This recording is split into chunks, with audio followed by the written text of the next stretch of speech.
Found an old kit I bought at Walmart for my other scooter, and I think I used one of the patches on it. But I think I used the patch, and it didn't last very long. Yeah, there's one patch missing.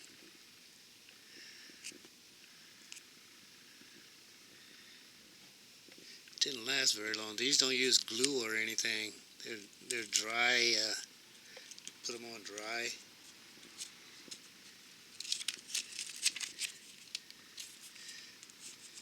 Which does make it kind of easy. Wow, this thing seems like it's zoomed in, but I know it's not. Hit 2, 4, 6, 8, 10, 12, 14, 16, 18. Look like 19 patches. 19 patches, but you gotta figure them out. Okay, yeah, this here rougher here is better than the other one was over there with that kit. It's way rougher.